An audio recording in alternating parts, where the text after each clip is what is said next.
بسم اللہ الرحمن الرحیم نحمده ونصلی ونسلم علی رسوله الکریم اما بعد فاعوذ باللہ من الشیطان الرجیم بسم اللہ الرحمن الرحیم وَإِن تَعُدُّوا نِعْمَةَ اللَّهِ لَا تُحْصُوهَا صدق اللہ مولانا العظیم وصدق رسولہ النبی الکریم۔ یہ عظیم منظر دیکھ کر دل باغ باغ ہو رہا ہے، خوشی کی انتہا ہے۔ حضرت مولانا عبدالاحد صاحب رحمۃ اللہ علیہ اور قاری اسد اللہ صاحب زیدہ مجد ہو، ہم ایک ہی ساتھ وہاں دارالعلوم میں پڑھتے تھے۔ آج حضرت قاری صاحب کی محنت کا ثمرہ دیکھ کر بہت ہی خوشی محسوس ہو رہی ہے۔ اللہ ان کی محنت کو دنیا اور آخرت میں کامیابی کا ذریعہ بنا دے۔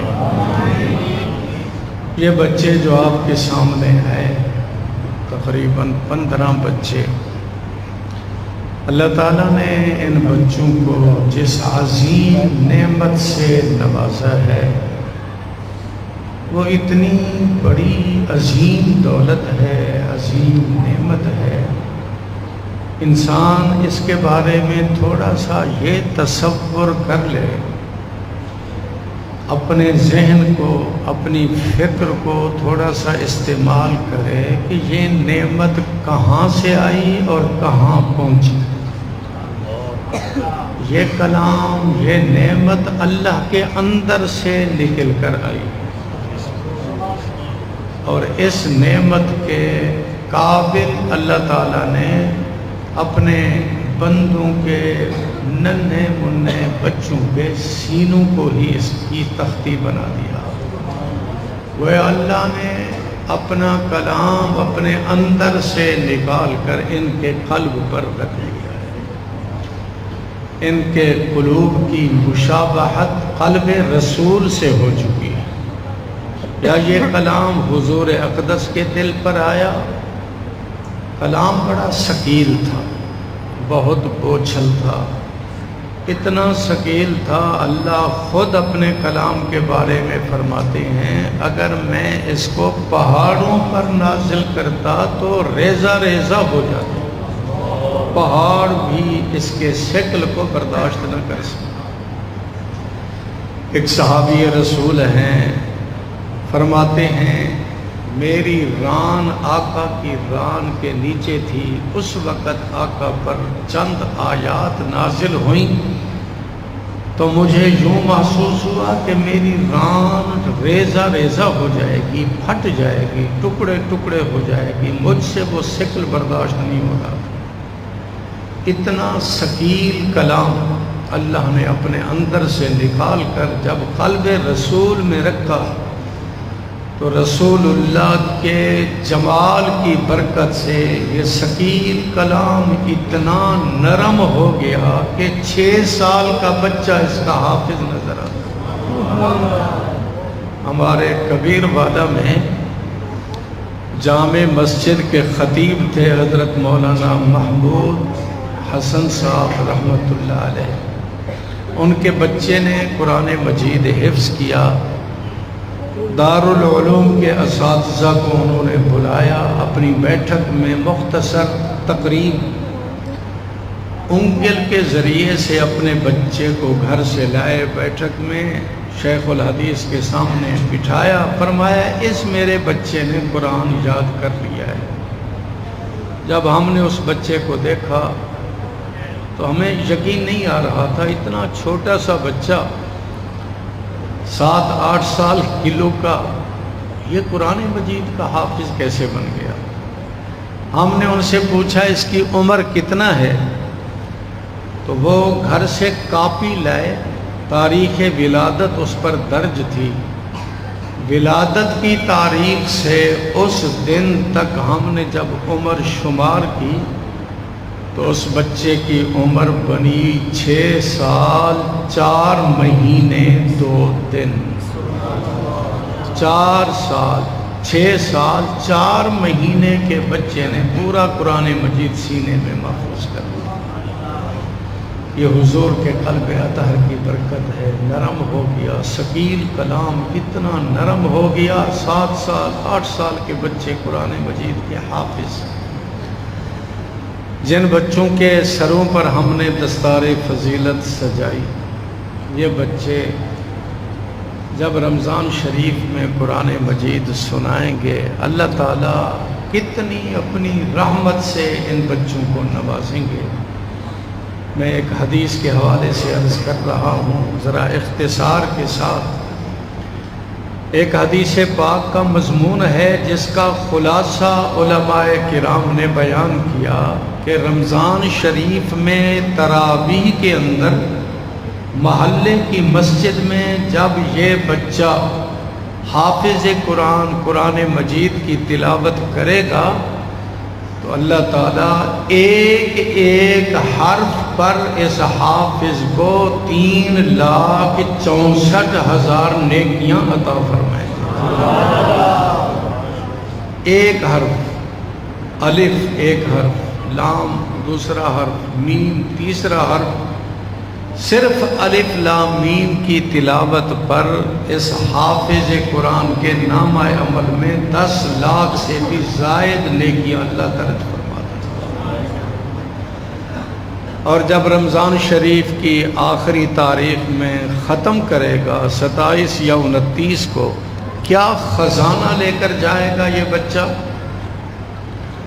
پاک پیغمبر کے فرامین اور ارشادات کے مطابق علماء نے حساب کر کے بتلایا، ایک رمضان شریف میں ایک حافظ قرآن کو ایک مرتبہ قرآن سنانے پر اللہ تعالیٰ جو اجر عطا کرنے والے ہیں اس کی مقدار 1 کھرب 70 ارب 81 کروڑ 58 لاکھ 80 ہزار نیکیاں اللہ ایک رمضان میں اس کو عطا فرما رہا ہے۔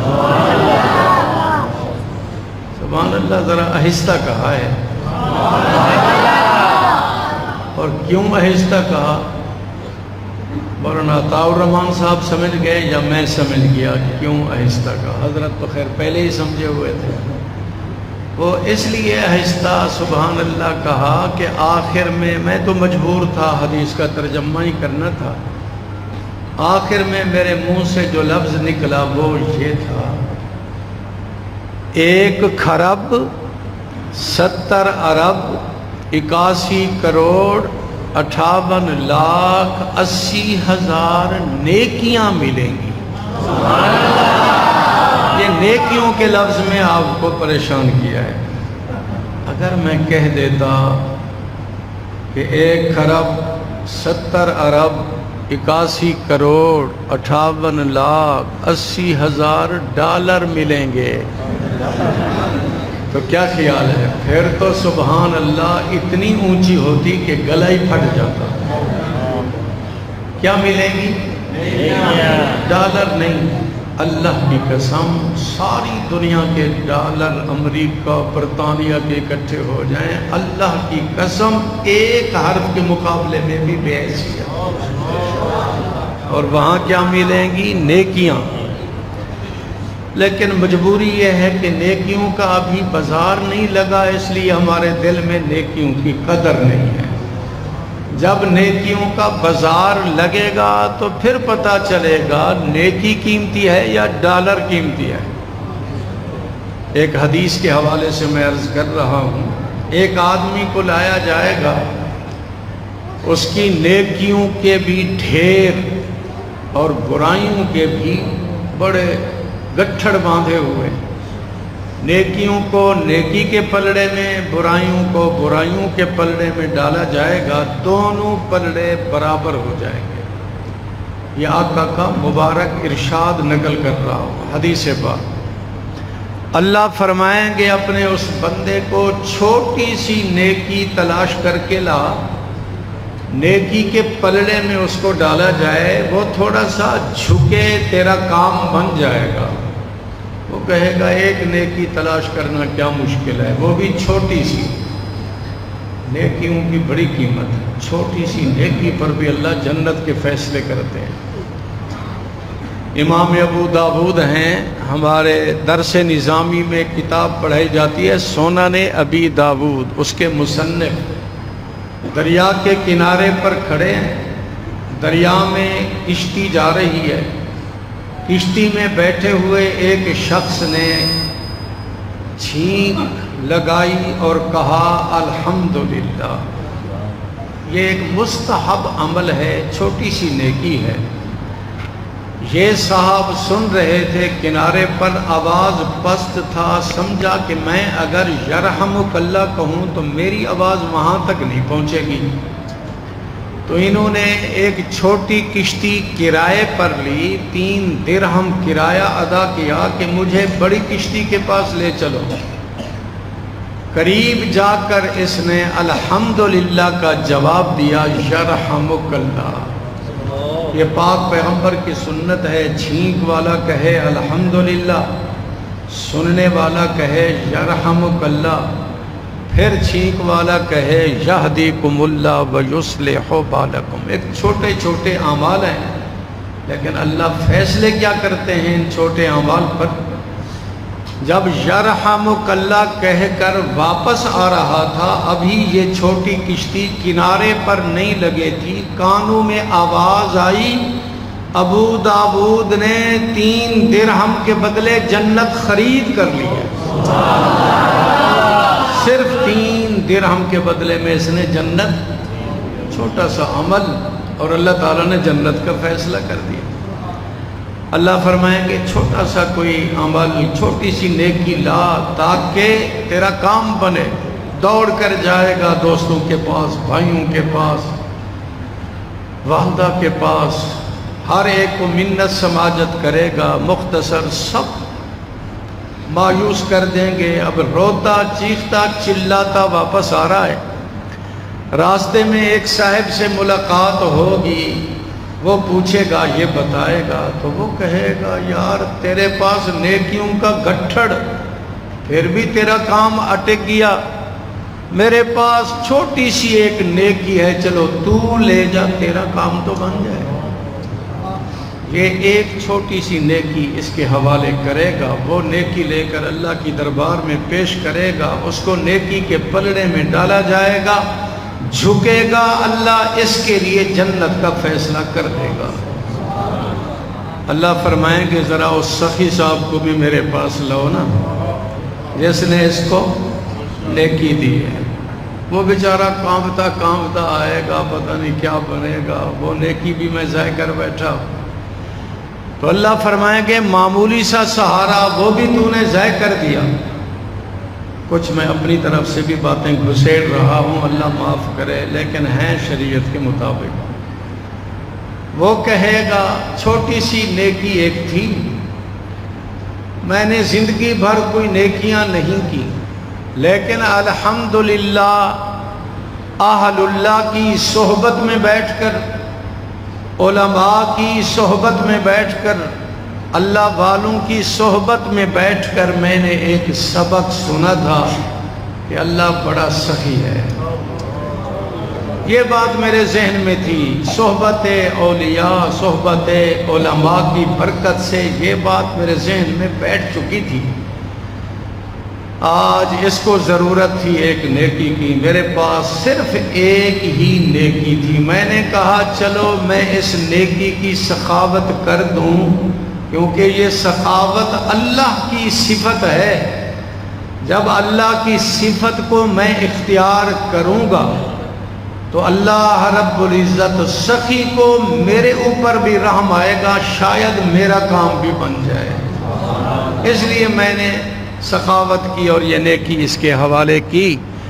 اللہ فرمائیں گے تو محتاج ہو کر سخاوت کر چکا، میں تو سخیوں کو پیدا کرنے والا ہوں، جا میں نے تجھے بھی اس کے ساتھ جنت میں بھیج دیا۔ ایک چھوٹی سی نیکی اور 2 آدمیوں کی مغفرت کا ذریعہ بن جائے گی۔ اس وقت پتہ چلے گا نیکیاں قیمتی ہیں یا تو اللہ کیا دے گا حافظ قرآن کو ایک رمضان شریف سنانے میں، ذرا سبق یاد بھی کر لو، 1 خرب 70 ارب 81 کروڑ 58 لاکھ 80 ہزار نیکیاں عطا کرے گا۔ اب تو وہ سبحان اللہ آہستہ ہی ختم ہو گیا نا، ماشاءاللہ۔ یہ نیکیاں ملنے والی ہیں بھی ان حفاظ کرام کو۔ قرآن عظیم دولت ہے، بہت عظیم دولت ہے۔ قرآن سے محبت والے اللہ کی قسم دنیا میں بھی کامیاب، آخرت میں بھی کامیاب۔ ہمارے شیخ الحدیث مولانا علی محمد صاحب رحمۃ اللہ علیہ نے ایک واقعہ ذکر کیا، حضرت جنید بغدادی کے زمانے کا۔ ایک پاولی کپڑا بننے والا، اس نے بڑی کوشش کی قرآن مجید ناظرہ پڑھنے کی، حفظ کرنے کی، لیکن دماغ نے ساتھ نہیں دیا، نہ ناظرہ پڑھ سکا نہ حفظ کر سکا۔ لیکن اللہ کے کلام کی محبت اتنا اس کے دل میں راسخ ہو چکی تھی، صبح نماز کے لیے جاتا، نماز پڑھ کر سیدھا جالے میں الماری میں قرآن مجید کو اٹھاتا، سر پر رکھتا، آنکھوں پر رکھتا، سینے سے لگاتا۔ پاولی کا یہ عمل، اور زبان سے یہ کہتا تھا واہ واہ میرے رب کا کلام۔ پاولی کا کیا عمل تھا؟ واہ واہ میرے رب کا کلام۔ جب فوت ہو گیا، بڑے بڑے علماء نے اس کے جنازے میں شرکت کی، حضرت جنید بغدادی بھی اس کے جنازے میں شریک ہوئے۔ فراغت کے بعد اپنے خلفاء میں بیٹھ کر فرمایا، حضرت جنید بغدادی جو اپنے زمانے کا سید الاولیاء تھا، فرمانے لگے میں بڑے بڑے اولیاء کے جنازے میں شریک ہوا، اس صاحب کے جنازے میں جو میں نے انوار اور تجلیات دیکھے، مجھے کسی ولی کے جنازے میں بھی ایسے انوار نظر آئے۔ تحقیق کرو کیا عمل کرتا ہے۔ تحقیق سے پتہ چلا کچھ عمل نہیں، فرائض کا پابند ضرور تھا، وقت پر نماز ادا کرتا، رمضان شریف کے روزے رکھتا، لیکن اور کوئی عمل نہیں تھا، صرف یہ عمل تھا صبح کی نماز میں آتا، قرآن کو سینے سے لگاتا، آنکھوں پر لگاتا، سر پر رکھتا اور کہتا واہ واہ میرے رب کا کلام، واہ واہ میرے رب کا کلام۔ حضرت جنید بغدادی نے کہا میرا دل گواہی دے رہا ہے قرآن کی اس محبت کی وجہ سے اللہ نے انوار کی بارش برسا دی۔ اگر پاولی کے جنازے میں محبت کلام کی برکت سے انوار کی بارش ہو سکتی ہے، ہمارے بچے، ہماری عورتیں، ہمارے بوڑھے اگر گھر میں بیٹھ کر قرآن کی تلاوت کریں گے تو کیا رحمت کی بارش ہے۔ ایک صحابی رسول ہیں حضرت معاویہ ابن معاویہ مزنی رحمۃ اللہ علیہ، وہ بیمار تھے، حضور صلی اللہ علیہ وسلم غزوہ تبوک میں تشریف لے گئے، تو وہاں پہنچنے کے بعد حضرت جبریل علیہ السلام نے آ کر بتلایا آپ کے صحابی معاویہ ابن معاویہ کا انتقال ہو گیا مدینہ میں، کیا آپ ان کے جنازے کو پڑھنا مناسب سمجھیں گے، جنازہ پڑھیں گے؟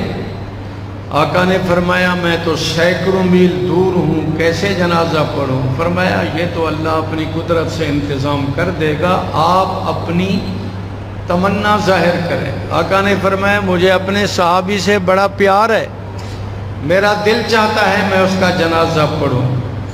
حضرت جبریل علیہ السلام نے پر مارا، جنازے کو آقا کے سامنے لا کر رکھ دیا۔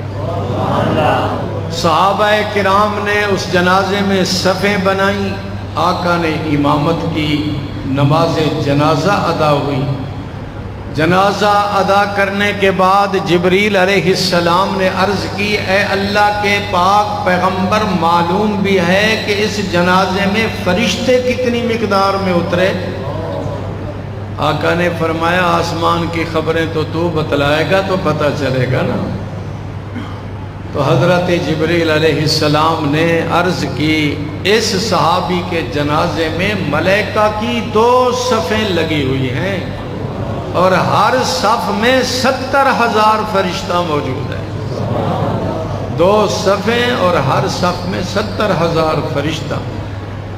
آقا نے پوچھا میرے اس صحابی کو یہ مرتبہ، یہ مقام کیسے ملا؟ ایک تو اللہ نے مجھے موقع دیا، میں جنازہ پڑھ رہا ہوں، یہ بھی بڑی سعادت ہے اس کے لیے، اور پھر فرشتے آسمان سے اتر گئے جنازے میں شریک ہونے کے لیے، یہ مرتبہ کس بنیاد پر ملا؟ حضرت جبریل علیہ السلام نے عرض کی، آپ کے صحابی کو سورہ اخلاص سے بڑی محبت تھی، بڑی کثرت سے سورہ اخلاص پڑھا کرتا تھا۔ آج اللہ تعالیٰ نے اس اخلاص کی محبت کے صلے میں آپ کو امام بنا دیا جنازے کا، اور ہزاروں فرشتے اتار کر اس کو یہ شان عطا فرمائی۔ یہ کلام اللہ ایسی عظیم الشان کلام ہے، جیسا کہ عزیز نعت میں کہہ رہا تھا، حافظ کو تو خیر مقام مل گیا، دنیا میں بھی آخرت میں بھی۔ ان کے والدین کو کیا ملنے والا ہے؟ ہر بچہ بوڑھا جوان جانتا ہے، احادیث کے نور کی برکت سے والدین کے سر پر قاری طیب صاحب کا مقولہ یہ ہے کہ اللہ اپنے ہاتھ سے کما جلی کو بشانی ہی والدین کے سر پر تاج سجائیں گے۔ یہ والدین کو عزت ملے گی۔ اور یہ بھی نظم میں آپ نے سنا ہے، 10 آدمیوں کی بخشش کا ذریعہ بنے گا یہ حافظ قرآن۔ چنانچہ حدیث پاک میں آتا ہے، وہ رشتہ دار جو اپنی بدعمالیوں کی وجہ سے جہنم کے مستحق ہو چکے ہوں گے، حافظ با عمل کی شفاعت کی برکت سے خاندان کے 10 آدمیوں کی اللہ مغفرت کا فیصلہ فرمائے۔ یہ قرآن کی عظمت، قرآن کا مقام، مرتبہ، حافظ کو بھی شان مل رہی ہے، والدین کو بھی، اعزاء اقارب کو بھی۔ لیکن میں کہا کرتا ہوں، قرآن و حدیث کی روشنی میں خاندان کے ان 10 آدمیوں کے لیے بخشش کا فیصلہ ہوگا جو اس بچے کے حفظ قرآن پر خوشی بھی محسوس کرتے ہیں۔ اگر خدا نہ خواستہ رشتہ دار ان کے پیٹ میں درد ہے، یہ بچہ ہمارا رشتہ دار قرآن کیوں حفظ کر رہا ہے، یہ اللہ کی رحمت سے محروم ہو جائیں گے۔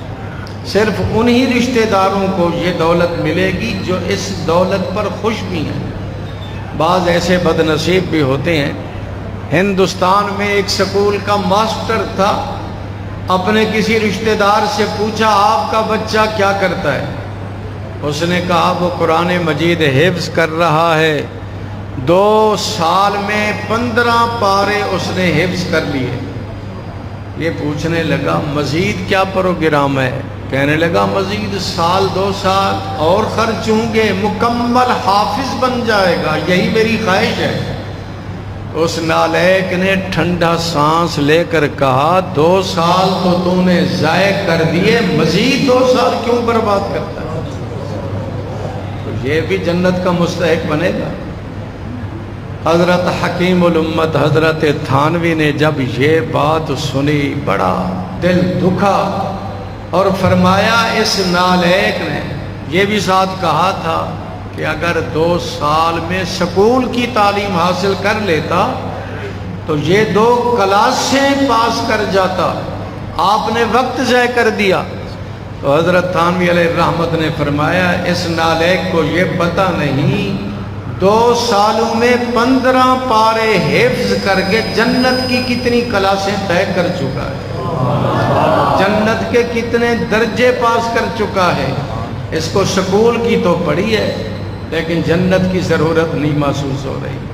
بھائی جو بچے حافظ بنے ہیں والدین کے لیے تو مسرت ہے ہی، جو رشتہ دار اس حفظ قرآن پر خوشی کا اظہار کرتے ہیں ان کے لیے بھی یہ دولت ہے. ان کی مغفرت کا انشاءاللہ یہ حافظ ذریعہ بن جائیں گے. اللہ تعالیٰ یہ نعمت عظمیٰ ہر مسلمان کے بچوں کو عطا فرمائے. بڑا دل خوش ہو رہا ہے ماشاءاللہ حضرت قاری صاحب کی محنت کے ثمرات آنکھوں سے دیکھ کر. بڑی مدت کے بعد حضرت کی ملاقات ہوئی، میرے خیال میں 10-15 سال ہو گئے دوبارہ ملاقات ہی نہیں ہوئی. ہم تو سوچ رہے تھے شاید اللہ کے پاس پہنچ چکے ہیں. ان کی یاری مولانا عبدالاحد کے ساتھ بہت زیادہ تھی. میں تو یہ سمجھتا تھا ان کے چلے جانے کے بعد ان کا دنیا میں زندہ رہنا بہت مشکل ہے، لیکن الحمدللہ یہ زندہ ہیں. اگر یہ زندہ نہ ہوتے تو 15 حافظ اپنے سینے میں قرآن کیسے لے آتے؟ اللہ نے سبب بنا دیا.